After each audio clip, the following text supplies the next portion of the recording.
Today I'd like to continue my topic that I spoke about a few days ago, which are the 8 ways in which noble ones or Aryas escape from the suffering of samsara, and the 8 obstacles to those pathways out. I discussed the first pair of pathway out or escape route and obstacle a few days ago, and today I'm going to discuss the second pair. The second, what is called niyana in Pali, the second escape route, is non-dejection or non-anger, and that is called in Pali abhyavada, A-B-Y long A, P long A, D-A. This topic is discussed in the section of the Buddhist scriptures called The Path of Analytical Knowledge. And the obstacle to non-dejection and non-anger is the opposite, of course, of that, dejection and anger. It is said in the Pali, abhyavado aryanang niyanang, tena cha abhyavadena aryaniyanti. Well, what that says is that non-dejection and non-anger are the means by which the noble ones, the Aryas, escape from suffering. So this word that we use in Pali, niyana, it comes from the verb in Pali that means that to escape or to be able to get out of some confinement. The noble ones get out of samsaric suffering with the attitude of non-dejection or non-anger, or in other words, by having an attitude of metta and karuna. Dejection and anger, or bhyavada, is an obstacle to that pathway out. Because of bhyavada, people don't know about the pathway out of abhyavada. They don't know, they can't see it because it is blocked by the dejection and anger. So that is why it is called an obstacle, or niyanavarana. In terms of the practice that the yogis are doing now, the yogis observe every object that appears in their body, starting with the main object. They observe steadfastly, observe the object as and when it arises. They aim the mind and make mental effort and sustain the mind on the object. That vipassana consciousness, which observes, is completely free of dejection and anger. It's completely free of bhyavada. And although we call it in Pali, it's called adosa, which means non-anger, but it's also the same thing as this abhyavada. It's just 2 different names that have different meanings, but refer to the same thing. So this quality of abhyavada, or non-anger, non-dejection, occurs together with the vipassana mind that we develop when we meditate. In the world, we can see that there are people who, that's how it is in vipassana, but in the world, we can also see examples of this mind state of non-anger and non-dejection. We can see that there are people who don't only think about what is to their own benefit, but they give priority to the benefit and welfare of others. And they feel satisfied when they look at others. They can be free of hatred and anger. Although they see something or encounter something that is dissatisfying, anger doesn't arise in them. For people who have that quality, the mind that knows and understands the welfare of others is what arises. If a person can look to what is good for other people, then they won't ever want to make others suffer on their account. They can be forbearing even if something negative happens. And if they can be forbearing, that's patiently enduring, then they can forgive. And this attitude, being forbearing and forgiving, brings about a mind that is free of cruelty and free of hatred, that makes enemies. So this is what Avyavada is. Without forbearance, Vyavada, or anger and dejection, will arise. But in people who are inherently benevolent, who understand about the welfare of others, they can have goodwill, forbearance, forgiveness, and compassion. And in such people, this mind state of Avyavada is very evident. Selfish people only see their own advantage.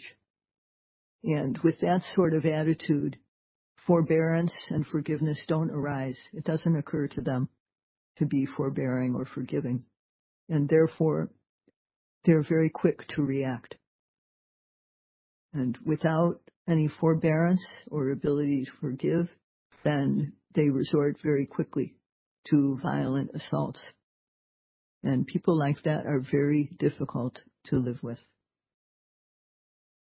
When the observing Vipassana consciousness is combined with an inherent quality of goodwill, then the non-dejection and non-anger becomes stronger and more mature in the person. And especially in the case when someone is meditating and reaches the state of equanimity towards all formations, Sankarupeka Jnana. At that time, even when there are bad objects that the yogi doesn't like, or painful feelings, whether inside or outside of meditation, painful feelings during meditation, or when the noting is not going well, the noble ones are able to escape from samsaric suffering by observing these things with non-dejection and non-anger. Therefore, this attitude of Avyavada is called the escape route of the noble ones. We should rely on non-dejection and non-anger during the practice. If it hasn't yet arisen in us, we should we should get it to arise. We should start to begin to have that attitude. And once we've begun to have that attitude, we should develop it further, strengthen it. Regarding Vyavada, when there is a person or a thing or some object in meditation or noting is not going well, when there are things that don't seem to be good to note, then Vyavada can arise. The meaning of this word Vyavada, which we translated as non-dejection and non-anger, it's a quality that changes the mind from its original nature.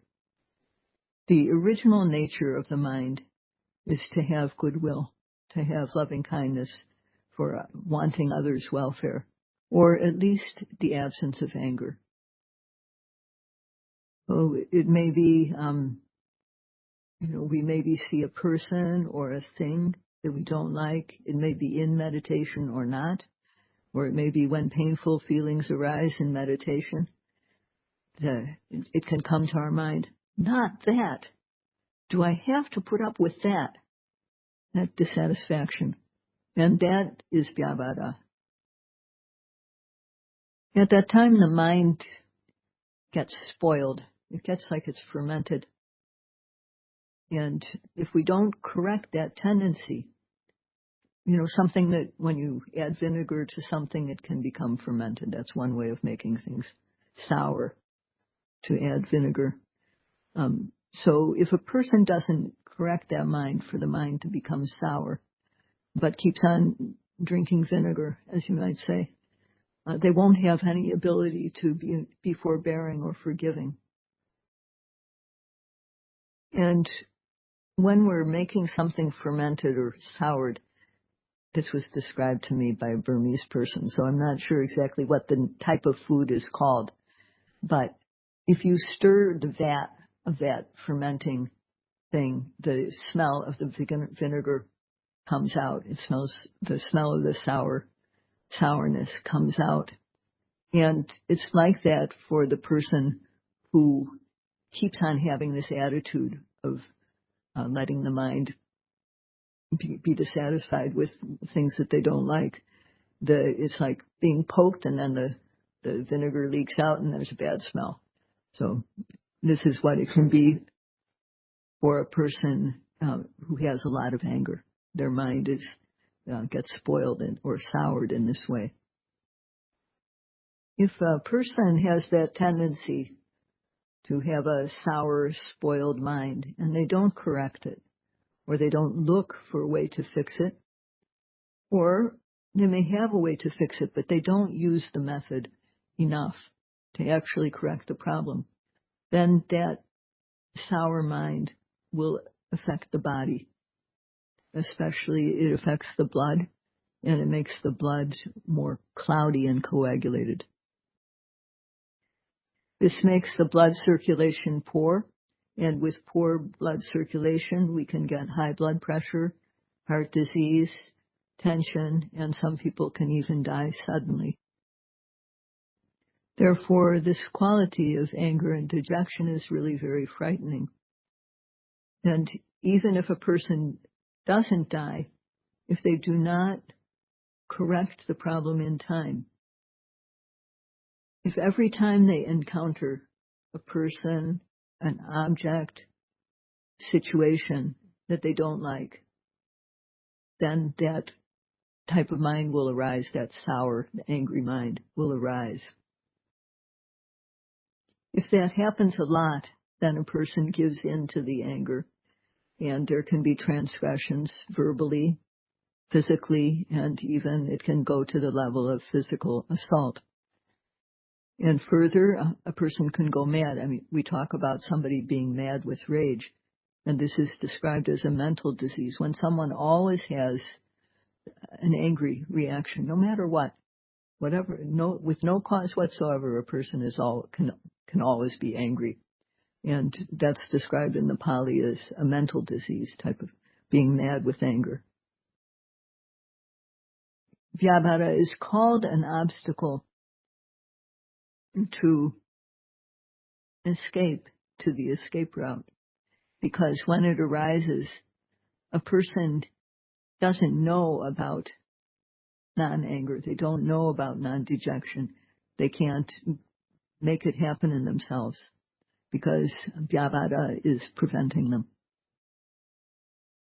So how to counteract this sour quality that makes the mind become fermented? We should nurture ordinary goodwill, ordinary wish for others to be well. Nurture the qualities of being forbearing, and with forbearance, nurture forgiveness. So when we nurture these qualities, they gain strength, and then we will naturally avoid this anger and dejection.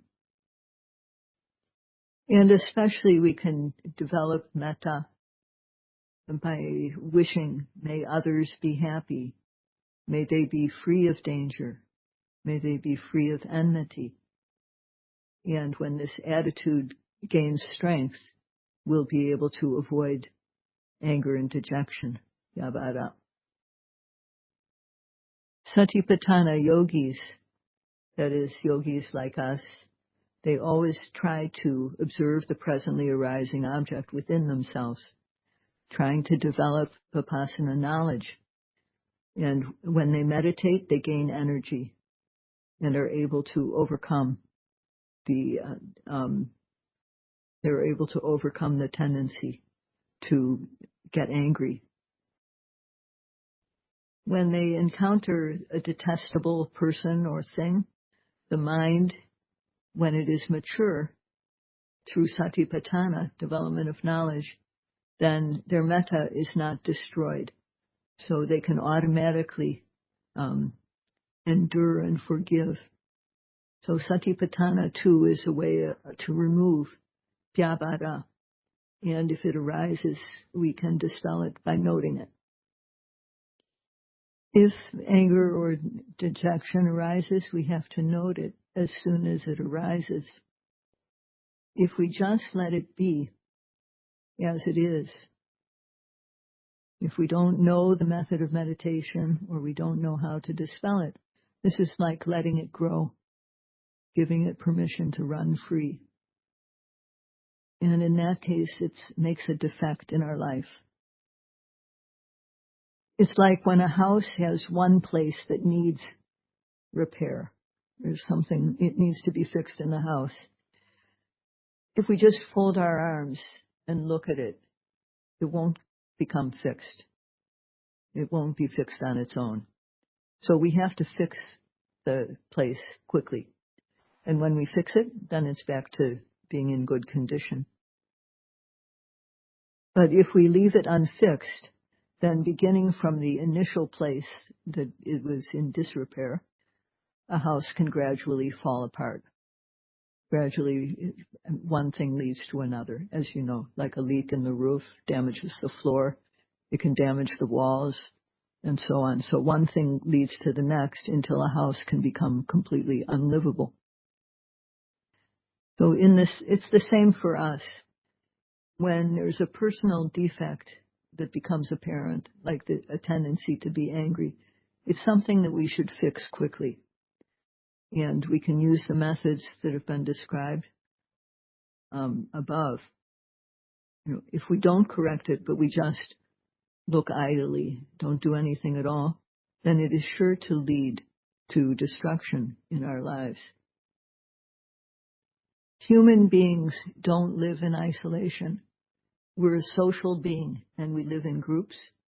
Some people live in families or with relatives, with friends. We live in villages, towns, states, countries. And because we are social beings and live in groups, it's very important for relationships to be workable. When some problem comes up, if a person or group or entity has an attitude that they have to put up with me, they are the ones that should forgive me, and only me.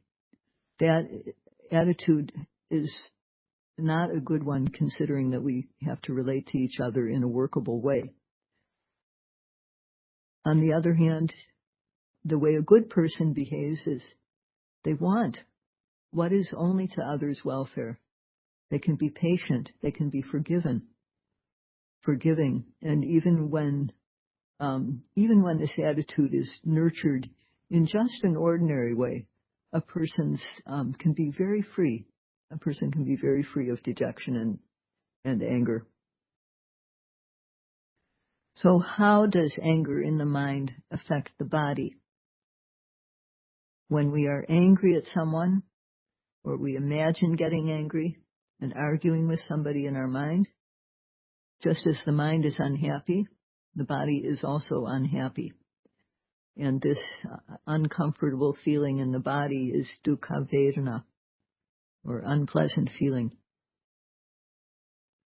We have to note and know this dukkha vedana and dispel it. When there's dukkha vedana, an unpleasant feeling, there's a tendency to feel anger. And therefore, when there's a sight, we experience a sight or a sound and so on that is not to our liking, anger can arise. And when we are meditating, something that we don't like to note can also make us feel dejected.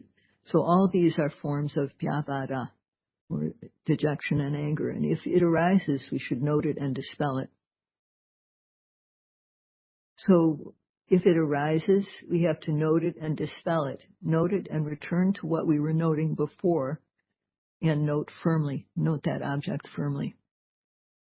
If it doesn't go away after only 2 or 3 notes, then every single time it comes up, we have to note it, layer by layer. We just, every single time that anger comes up, we have to note it. And this is like suppressing a disease that has arisen in our body by taking medicine. If we do it, then finally that dejection and anger will tend to completely disappear. Satipatthana, this method of practice, is the best method for overcoming the tendency to anger or vyavada. It's the best method for overcoming it, avoiding it, and if it arises, to note and dispel it. Without the method of Satipatthana, the mind will be small, tiny. And without the knowledge that gets developed through the practice, the mind will be immature and tender. Only the body grows with age.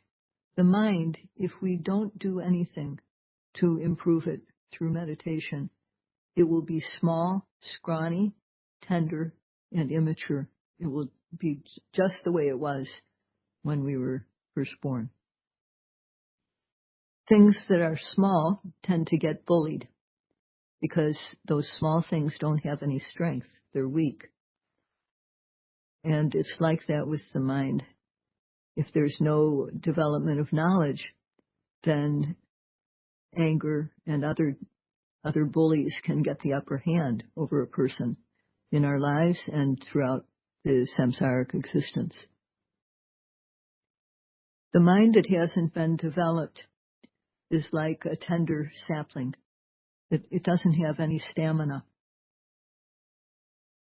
When the mind is left in its natural state without any development, then it is small, and something small can't fight off the disturbances. It can't quell the disturbances.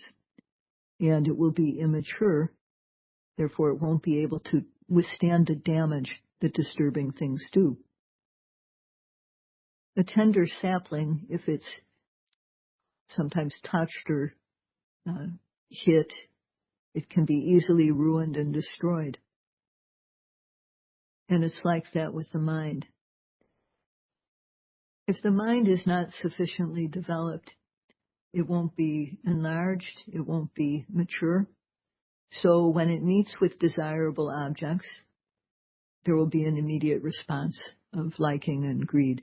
Or when it meets with angering objects, there will be an immediate response of anger or dejection or all the different types of ways the angry mind reacts. The mind will be very quick to react. And that is how the mind tends to be if it is not developed. Reactiveness doesn't stop with the mind.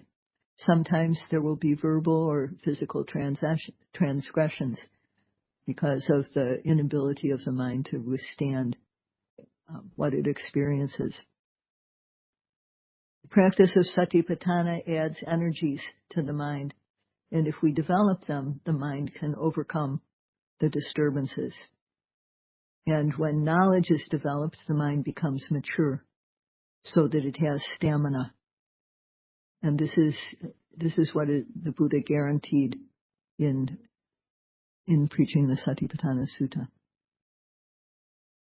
The Satipatthana practice adds energy to the tiny mind, and it makes the immature mind grow up.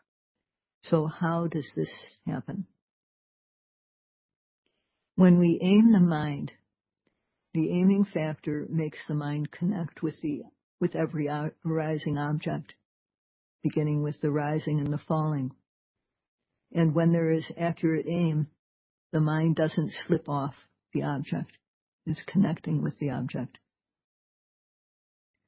There won't be any what is called kama vitaka, the thinking about desirable sense objects. And there won't be any desire to be cruel or to harm others when we encounter something that is dissatisfying or angering. The mind doesn't have any wicked or unwholesome objectives because these are under control. When these tendencies to kama vitaka and vyabhara vitaka, if these tendencies or wicked objectives are under control, then there's another mental force that gets energized, and that is effort. Effort is the quality that gets the mind to the observable object. And we mentioned a few times that there are 3 stages to that. The initial stage of effort to begin the practice, to come here to begin the practice. The second stage of boosting up or stepping up the effort to overcome the difficulties that arise. And then the third stage that simply goes up and up and up progressively until the yogi reaches the goal. The yogi practices with this type of courageous effort, pushing the observing mind to the observable object, and because of effort, the mind reaches the object. Because of aiming, the mind connects accurately with the object. And with these 2 factors, the obstacles to concentration are suppressed. The yogi's noting is steadfast and effective. With steadfast noting, then every moment of the time and again, the mind is collected on the object. It sticks to the object. Every second of the time, there needs to be effort and aiming to make these energies present, and as they are present, again and again and again, they become stronger and stronger. If there is 1 moment of steadfast noting per second, there will be 60 per minute, 300 in 5 minutes, and 3,600 in an hour. So in each of these moments, the mind is becoming strengthened, is becoming enlarged, is becoming sturdy, and it becomes good-sized. So at that time, the mind has the upper hand over obstacles. And further, when knowledge arises, the yogi becomes very decisive. They know that this is truth, this is correct, the way that they're working. And as knowledge increases, the mind matures more and more from its initial tender stage.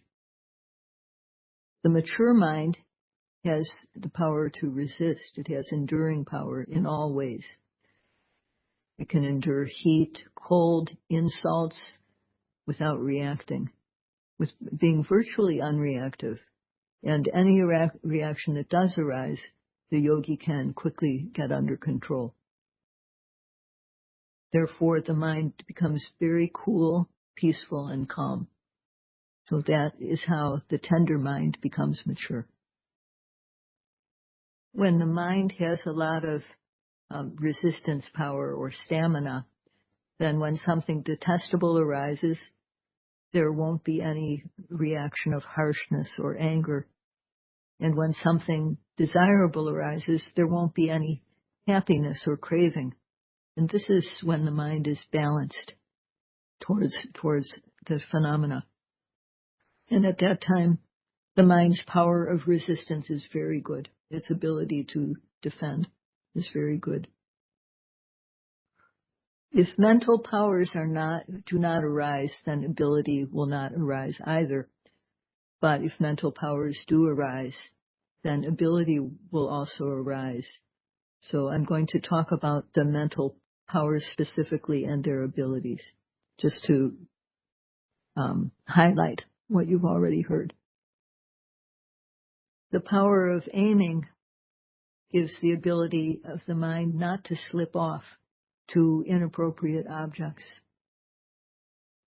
The power of effort gives no permission to the hindrances. The power of sati, or mindfulness, has the effect of blocking the way so that Hindrances can't enter the stream of consciousness.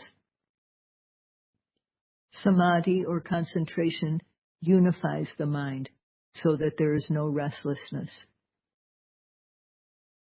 When these power occur, then in every second, they develop strength. Every second, every minute, every hour, every day. When these mental powers become distinctly developed, then the mind automatically connects with the object and knows the true nature of the object. From that foundation, knowledge grows stage by stage. And as knowledge grows, the mind matures and gains resistance power. This is what is called mental development, or bhavana in Pali. In your days here, I hope you will all be able to develop mental power and stamina to continue the practice until its end and realize true peace. Sadhu, sadhu, sadhu.